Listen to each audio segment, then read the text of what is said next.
एक समय था जब बायजूस भारतीय क्रिकेट टीम का ऑफिशियल स्पॉन्सर हुआ करता था। 23 अक्टूबर 2022 मेलबर्न क्रिकेट ग्राउंड, भारत बनाम पाकिस्तान का वो match.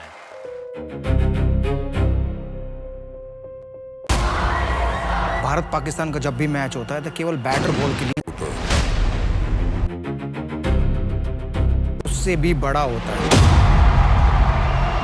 100,000 people standing outside, 100,000 people are waiting inside.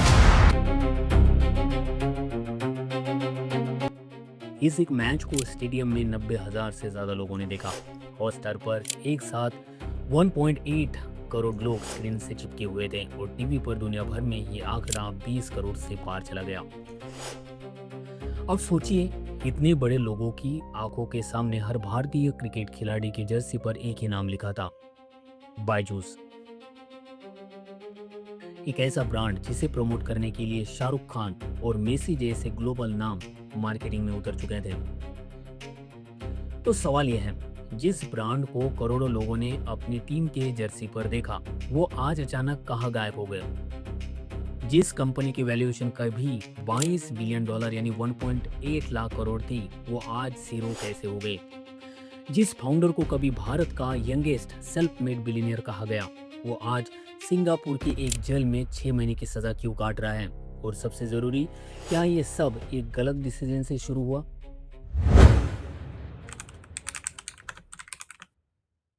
साल 2011 में मुश्किल से 25 स्टूडेंट के साथ एक छोटी सी क्लास शुरू होती है। कोई बड़ा फंडिंग नहीं, सिर्फ एक टीचर जिसे पढ़ाने का पैशन था। अगले कुछ सालों में जो हुआ, उसकी किसी ने कल्पना भी नहीं की थी। 2019 आते आते एक कंपनी की 40 मिलियन यूजर तक पहुंच गई, जो 2021 तक 80 मिलियन पार कर जाती है। रेवेन्यू की कहानी भी उतनी ही तेज थी। 2016 में कंपनी की कमाई 110 करोड़ रुपए थी और 2 सालों में 500 करोड़। 2021-22 आते आते 3,500 करोड़ हो गई। इन्हीं नंबर को देखकर दुनिया के सबसे बड़े इन्वेस्टर जैसे प्रोसेस और टाइगर ग्लोबल लाइन लगाकर खड़े थे। अक्टूबर 2022 में, ठीक उसी महीने में जब मेलबर्न में वो ऐतिहासिक मैच खेला जा रहा था, कंपनी की वैल्यूएशन 22 बिलियन डॉलर पहुंच चुकी थी। Tech unicorn Byju's has raised $250 million in a fresh funding round, last valued at $22 billion. ये भारत की स्टार्टअप इकोसिस्टम का सबसे बड़ा प्रतीक बन चुका था। लेकिन इस चमकते हुए रेवेन्यू के पीछे एक बहुत बड़ा सच छुपा था। कंपनी जितना ज्यादा कमा रही थी, उससे कहीं ज्यादा वो बर्न कर रही थी। यानी हर 1 रुपया कमाने के लिए कंपनी 2 रुपए का खर्च कर रही थी। कंपनी को अब बहुत तेजी से और कैश की जरूरत थी और यही भूख उसे आगे चलकर एक फैसले तक ले गई, जिसे आगे चलकर सब कुछ बदल दिया। नवंबर 2021 बायजूस अपनी अमेरिकन कंपनी बायजूस अल्फा के जरिए मार्केट में उतरती है और 1.2 बिलियन डॉलर का एक टर्म लोन उठाता है। ये कोई नॉर्मल बैंक लोन नहीं था। इसकी ब्याज दरें फिक्स नहीं थी, बल्कि ग्लोबल मार्केट के हिसाब से बदलती रहती थी। इसकी सबसे खतरनाक शर्त ये था इसका रीपेमेंट स्ट्रक्चर, यानी आपको हर महीने कोई ईएमआई नहीं देनी है, बल्कि लोन खत्म होने पर पूरा का पूरा प्रिंसिपल अमाउंट एक ही झटके में, जिसे बुलेट पेमेंट कहते हैं, वापस करना था। इस लोन को देने वाले कोई सीधे साधे बैंक नहीं थे, बल्कि सिल्वर पॉइंट कैपिटल जैसे इंटरनेशनल लेंडर्स और डिस्ट्रेट ट्रेड फंड्स थे, जो मार्केट में फंसे हुए कर्ज को सस्ते में खरीदकर उन पर पूरा कंट्रोल जमाते हैं। और इस लोन के साथ एक और सबसे बड़ी शर्त जुड़ी हुई थी।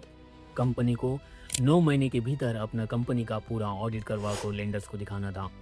अगर इसमें देरी हुई तो इसे इवेंट ऑफ डिफॉल्ट माना जाता, यानी वो पल जब कर्ज देने वाली अपना पूरा पैसा उस वक्त तुरंत वापस मांग सकती है। अब बायजूस के नीचे एक टाइम बम एक्टिव हो चुका था। अब सवाल इतना था कि कंपनी इस पैसे का इस्तेमाल कैसे करेगी और क्या वो 9 महीने का डेडलाइन पूरा कर पाएगी? इन्हीं 2 सवालों के जवाब में कंपनी ने आगे चलकर 4 डिसीजन लिए। उन्होंने इस बम्प के टाइमर को और तेज कर दिया। पैसा हाथ में आते ही पहला सवाल आया कि इसे खर्च कहाँ करें। कंपनी ने अपने प्रोडक्ट को बेहतर बनाने के बजाय मार्केट के कॉम्पिटिटर्स को खरीदने का रास्ता चुना। 2017 से 2022 के बीच ताबड़तोड़ 17 से ज़्यादा कंपनियां खरीद डाली, जिन पर लगभग $2.8 बिलियन खर्च किए गए। 2020 में पैंडेमिक के दौरान कोडिंग सिखाने वाले प्लेटफॉर्म व्हाइट हैट जूनियर को $300 मिलियन में खरीदा गया, जो आगे चलकर सबसे घाटे का सौदा साबित हुआ। लेकिन असली तूफान आया 2021 में, जब लोन का पैसा हाथ में था। इसे एक साल में 9 डील्स हुई। इस एक साल में भारत की सबसे बड़ी ऑफलाइन कोचिंग चेन आकाश एजुकेशन को करीब $1 बिलियन में खरीदा गया।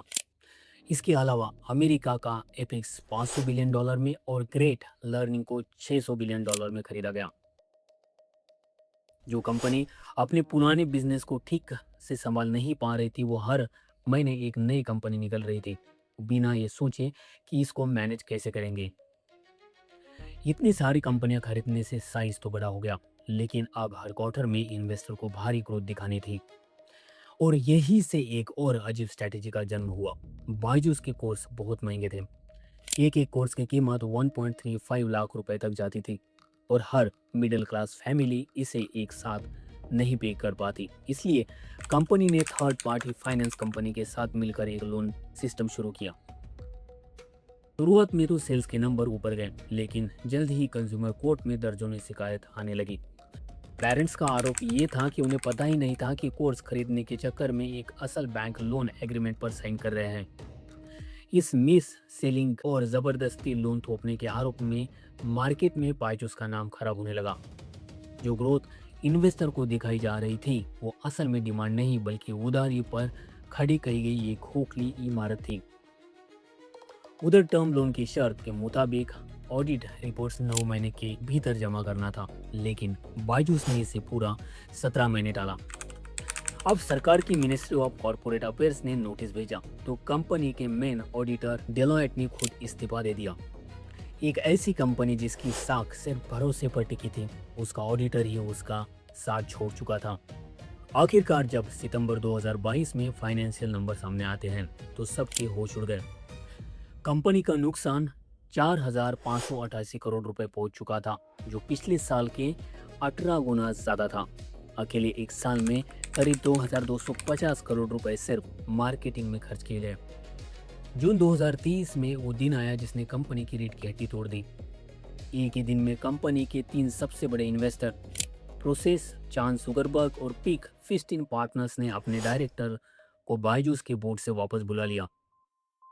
इस एक दिन के बाद बोर्ड में सिर्फ 3 लोग बचे थे, बायजूस रविंद्र खुद, उनकी पत्नी दिव्या गोकुलनाथ और उनके भाई रिजू रविंद्र।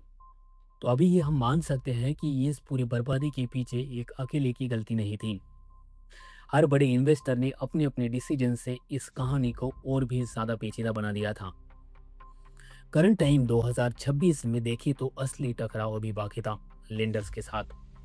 ऑडिट में देरी होते ही लेंडर्स ने शर्त के मुताबिक अपना पूरा $1.2 बिलियन का लोन तुरंत वापस मांगना शुरू कर दिया। बायजूस ने बातचीत से लोन को रिस्ट्रक्चर करने की जगह और भी ऊंची ब्याज दरों की पेशकश की, कर्ज को थोड़ा और आगे टालने के लिए। लेकिन लेंडर्स नहीं रुके। बायजूस ने उन्हें कल्चर फंड्स का कर टालने की कोशिश की, लेकिन क्लास ट्रस्ट ने अमेरिका की कोर्ट से लेकर भारत के NCLT तक केस कर डाले।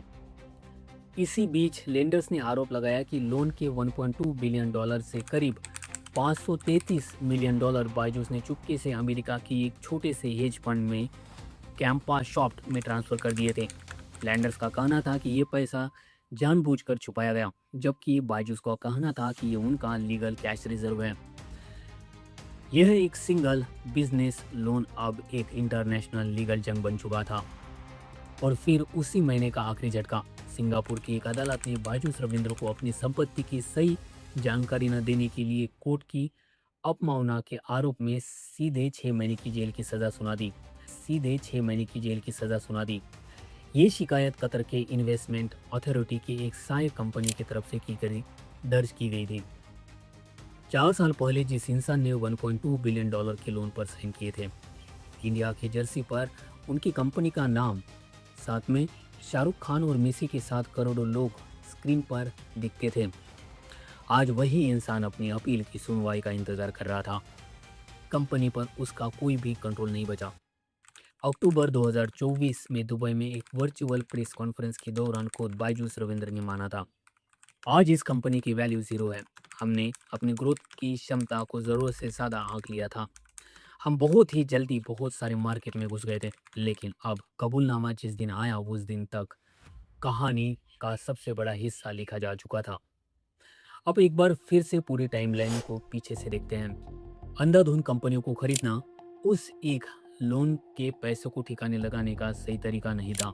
जबरदस्ती लोन देकर कोर्स बेचना इन्वेस्टर को नकली ग्रोथ दिखाने का तरीका था।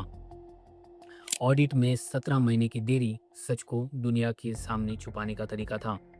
ये 4 अलग अलग डिसीजन नहीं थे, ये उसी एक डिसीजन के साइड इफेक्ट थे जो नवंबर 2021 की उस शाम को लिया गया था। लेकिन सवाल ये है कि क्या इसे रोका जा सकता था? हाँ, अगर उस एक रात कंपनी ने अपनी कागजी वैल्यूएशन को अपनी असली मार्केट वैल्यू समझ लिया होता तो। दोस्तों, कंपनियां कभी रातों रात नहीं गिरती, वो किसी गलत डिसीजन से गिरना शुरू होती हैं और उसके बाद के हर डिसीजन उस दरार को और बड़ा करते जाते हैं जब तक कि पूरी इमारत मलबे में ना बदल जाए। और यही इसी पूरी कहानी का सबसे बड़ा सबक है जो आज अपने लाइफ का एक बहुत बड़ा फैसला लेने पर मजबूर करता है। दिखावे की ग्रोथ के लिए अपनी क्षमता से बड़ा कर्ज कभी नहीं लेना चाहिए। बायजूस ने अपनी रियल कैपेसिटी से बड़ा कर्ज सिर्फ इसलिए लिया ताकि वो दुनिया को दिखा सके कि 22 बिलियन डॉलर की कंपनी है। हमारी लाइफ में भी कभी यही होता है, चाहे गाड़ी खरीदना हो, घर लेना हो या नया बिजनेस शुरू करना हो, सिर्फ समाज में कॉलर ऊंची करने के लिए या लोगों को इम्प्रेस करने के लिए कभी कभी हम अपनी जेब या कैश फ्लो से बड़ा कर्ज या ईएमआई की जाल में फंस जाते हैं। दिखावे की रफ्तार से कहीं बेहतर खुद के पैसे की स्थिरता होती है। एविडेंस साफ है और अगला फैसला आपका है, जरा सोच समझ कर लीजिए। अगर इस बिजनेस के स्टडीज ने आपको बेहतर फैसला लेने पर मजबूर किया है तो चैनल को सब्सक्राइब करें और वीडियो को लाइक कीजिए। आपके लिए तो ये बिल्कुल फ्री है, लेकिन हमारे लिए बहुत बहुत मायने रखता है। और इस वीडियो को अपने दोस्त के साथ शेयर कीजिए, हो सकता है ये वीडियो उसको गलत फैसला लेने से बचा सके।